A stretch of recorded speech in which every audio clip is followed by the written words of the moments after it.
ಮಾಡಿದ್ದಾರೆ. ಅದರ ಅಧ್ಯಕ್ಷತೆಯನ್ನು ವಹಿಸಿರ್ತಕ್ಕಂಥ ಸನ್ಮಿತ್ರರು, ನನ್ನ ಆತ್ಮೀಯರಂಥ ಅಧ್ಯಕ್ಷ ಅಂತ ಬೋರೇಗೌಡರವರೇ, ಇದಕ್ಕೆ ಕೈ ಜೋಡಿಸಿ ಸರ್ಕಾರದ ಕಾರ್ಯಕ್ರಮಗಳನ್ನು ಅನುಷ್ಠಾನ ಮಾಡುವ ಹಿನ್ನೆಲೆಯಲ್ಲಿ ರಾಜ್ಯದ ಅಭಿವೃದ್ಧಿಗೆ ಶ್ರೀಸಾಮಾನ್ಯನ ಕೆಲಸಗಳನ್ನು ಮಾಡಲಿಕ್ಕೆ ನಮ್ಮನ್ನು ನೇಮಕ ಮಾಡಿಕೊಂಡು ಸುಮಾರು ವರ್ಷಗಳ ಕಾಲ ನಾವು ಸರ್ಕಾರಿ ಸೇವೆಯನ್ನು ಮಾಡಿ ಇವತ್ತು ಸರ್ಕಾರಿ ಸೇವೆಯಿಂದ ನಾವು ನಿವೃತ್ತಿಯನ್ನು ಪಡೆದಿದ್ದೇವೆ. ಸರ್ಕಾರಿ ಸೇವೆಯಿಂದ ನಿವೃತ್ತಿಯನ್ನು ಪಡೆದ ಮೇಲೆ ಯಾವುದೇ ಸರ್ಕಾರಗಳಾಗಿರ್ಬೋದು, ಕೇಂದ್ರ ಸರ್ಕಾರ ಆಗಿರ್ಬೋದು, ರಾಜ್ಯ ಸರ್ಕಾರಗಳಾಗಿರ್ಬೋದು, ನಿವೃತ್ತಿ ನೌಕರರ ಸಮಸ್ಯೆಗಳ ಬಗ್ಗೆ, ಅವರಿಗೆ ಆರೋಗ್ಯಕ್ಕೆ ಸಂಬಂಧಪಟ್ಟಂತಿರ್ಬೋದು, ಆರ್ಥಿಕ ಸೌಲಭ್ಯಗಳನ್ನು ನೀಡೋದಕ್ಕೆ ಸಂಬಂಧಪಟ್ಟಂತಿರ್ಬೋದು, ಆಗಿಂದಾಗ್ಗೆ ಸರ್ಕಾರಿ ನೌಕರರ ವೇತನ ಭತ್ಯೆಗಳು ಮತ್ತು ನಿವೃತ್ತಿ ನೌಕರರ ಪಿಂಚಣಿ ಮತ್ತು ಕುಟುಂಬ ಪಿಂಚಣಿಯನ್ನು ಪರಿಷ್ಕರಣೆ ಮಾಡೋದು ಸರ್ಕಾರದ ಆದ್ಯ ಕರ್ತವ್ಯ. ಯಾವ ಆಧಾರದ ಮೇಲೆ ಮಾಡ್ತಾ ಇದ್ದಾರೆ ಅಂದರೆ, ಕೇಂದ್ರ ಸರ್ಕಾರ 10 ವರ್ಷಕ್ಕೊಮ್ಮೆ ತನ್ನ ನೌಕರರಿಗೆ ಪಿಂಚಣಿ, ಕುಟುಂಬ ಪಿಂಚಣಿಯನ್ನು ಪರಿಷ್ಕರಣೆ ಮಾಡ್ತದೆ.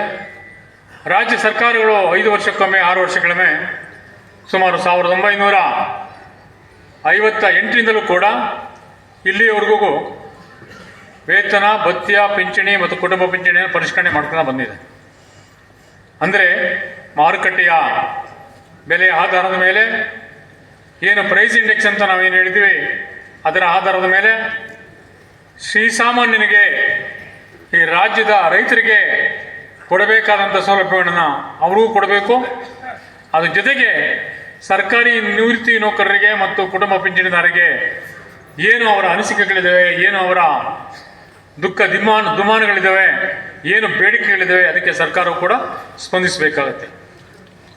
ಇವತ್ತು ಈ ರಾಜ್ಯದಲ್ಲಿ ಸುಮಾರು 4,20,000 ಸರ್ಕಾರಿ ನಿವೃತ್ತಿ ನೌಕರಿದ್ದೇವೆ, 1 ಲಕ್ಷ ಕುಟುಂಬ ಪಿಂಚಣಿದಾರರಿದ್ದಾರೆ.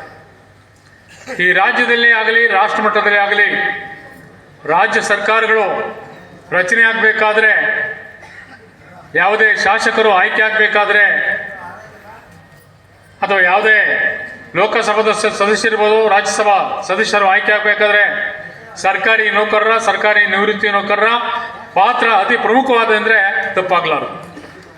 ಕಾರಣ ಇಷ್ಟೇ, ಪ್ರಾಥಮಿಕ ಶಾಲಾ ಶಿಕ್ಷಕರು ಪ್ರತಿ ಹಳ್ಳಿಯಲ್ಲಿದ್ದಾರೆ, ಗ್ರಾಮ ಪಂಚಾಯಿತಿ ಕಾರ್ಯದರ್ಶಿಗಳು ಪ್ರತಿ ಹಳ್ಳಿಯಲ್ಲಿದ್ದಾರೆ, ವಿಲೇಜ್ ಅಕೌಂಟೆಂಟ್ಸು ಪ್ರತಿ ಹಳ್ಳಿಯಲ್ಲಿದ್ದಾರೆ.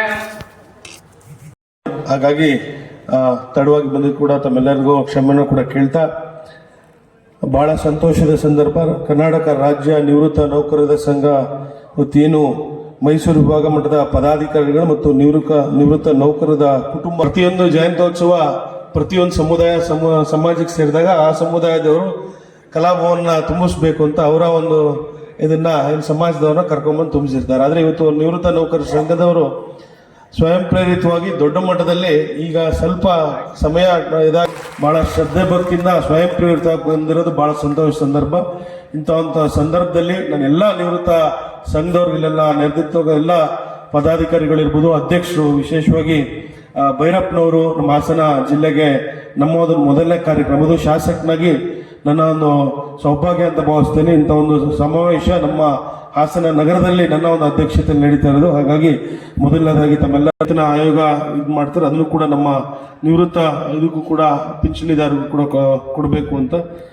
ಅದೇ ರೀತಿ ಅಂತ್ಯ ಸಂಸ್ಕಾರಕ್ಕೆ ಮತ್ತು ವಿಶೇಷವಾಗಿ ಆರೋಗ್ಯ ಇದೇನಿದೆ ಅದನ್ನು ಖಂಡಿತವಾಗ್ಲೂ ಕೈಲಿ ಶಾಸಕನಾಗಿ ಸಾಧ್ಯ ಆಗಲ್ಲ, ಯಾಕಂದರೆ ಸರ್ಕಾರದ ಮಟ್ಟದ ಇದಾಗಬೇಕು. ಬಟ್ ಆದರೂ ಕೂಡ ನಾವು ಕೂಡ ತಮ್ಮಗಳ ಜೊತೆ ನಾನು ಕೂಡ ಕೈ ಜೋಡಿಸಿ ನಾನು ಕೂಡ ಧ್ವನಿಗೂಡಿಸ್ತೀನಿ ತಮ್ಮ ಒಂದು ಕಷ್ಟ ಸುಖಗಳಿಗಿಂತ ನಾನು ಕೂಡ ಈ ಸಂದರ್ಭದಲ್ಲಿ ಹೇಳಿ, ಸಾಧ್ಯವಾದರೆ ನಾನು ಕೂಡ ನಮ್ಮ ಹಿರಿಯರು, ನಮ್ಮ ಮಾಜಿ ಪ್ರಧಾನಿಗಳಾದ ದೇವೇಗೌಡರ ಹತ್ರನೂ ಕೂಡ ಒಂದು ಪತ್ರ ಬರೆಯೋ ಮುಖಾಂತರ ಸರ್ಕಾರಕ್ಕೆ ಒತ್ತಡವನ್ನು ಹೇರಕ್ಕೆ, ನಮ್ಮ ಏನು ಬೇಡಿಕೆಗಳಿದೆ, ಒಂದು 5-6 ಬೇಡಿಕೆಗಳು ಕೊಟ್ಟಿದ್ರಿ, ಅದರಲ್ಲಿ ಎಷ್ಟು ಸಾಧ್ಯವಾಗುತ್ತೆ ಅಷ್ಟನ್ನಾದರೂ ಕೂಡ ಮಾಡಬೇಕಾಗುತ್ತೆ. ಯಾಕೆಂದರೆ ತಾವು ಹೇಳಿದ್ರಿ, ಸರ್ಕಾರ ನಾವು ಬದುಕಿದ್ದಾಗ ನಮಗೆ ಒಂದು ಹಣಕಾಸು ಆರ್ಥಿಕವಾಗಿ ಅನುಕೂಲ ಮಾಡ್ಕೊಂಡು ಬಿಟ್ರೆ ನಾವು ಇಲ್ಲಿ ಹೋದಾಗ ಅದು ಅನುಕೂಲ ಆದರೆ ಪ್ರಯೋಜನ ಆಗಲ್ಲ. ಹಾಗಾಗಿ 70ನೇ ವರ್ಷದ ಮೇಲೆ ನಮ್ಗೆ ಏನು 10% ಒಂದು ಇದನ್ನ ಕೂಡ ಅನುಕೂಲ ಆಗುತ್ತೆ ನಮ್ಮೆಲ್ಲ ನಿವೃತ್ತ ನೌಕರರಿಗೆ ಅಂತ ಕೂಡ ಹೇಳಿದ್ರಿ.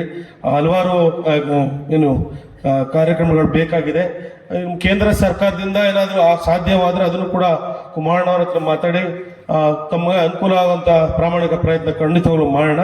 ತಾವು ಒಂದು ತಂಡ ಒಂದು ನಿಯೋಜನೆ ಮಾಡಿದ್ರೆ ಖಂಡಿತವಾಗ್ಲೂ ದೇವೇಗೌಡರು ಮತ್ತು ಕುಮಾರಣ್ಣವ್ರನ್ನ ಭೇಟಿ ಮಾಡುವಂಥ ಸಮಯನ ನಾನು ನಿಗದಿಪಡಿಸ್ಕೊಡ್ತೀನಿ ಅಂತ ನಾನು ಈ ಸಂದರ್ಭದಲ್ಲಿ ಹೇಳಿ, ಮತ್ತೊಮ್ಮೆ ನಮ್ಮ ಹಾಸನ ಜಿಲ್ಲೆಯ ಸಂಘ ನಮ್ಮ ದಿವಂಗತ ಎಚ್.ಎಸ್. ಪ್ರಕಾಶ್ ನಮ್ಮ ತಂದೆಯವರ ಕಾಲದಿಂದಲೂ ಕೂಡ ನಮ್ಮ ನಿವೃತ್ತ ನೌಕರರ ಸಂಘದ ಮೇಲೆ ವಿಶೇಷವಾದ ಪ್ರೀತಿಯನ್ನು ಕೂಡ ಅವ್ರು ಹಿಂದಿನಿಂದ ಇಟ್ಕೊಂಡು ಹಲವಾರು ಕಾರ್ಯಕ್ರಮಗಳು ಕೂಡ ನಾನು ನನಗೂ ಕರೆದಾಗಲೂ ಕೂಡ ನನ್ನೆಲ್ಲ ಒಂದೇ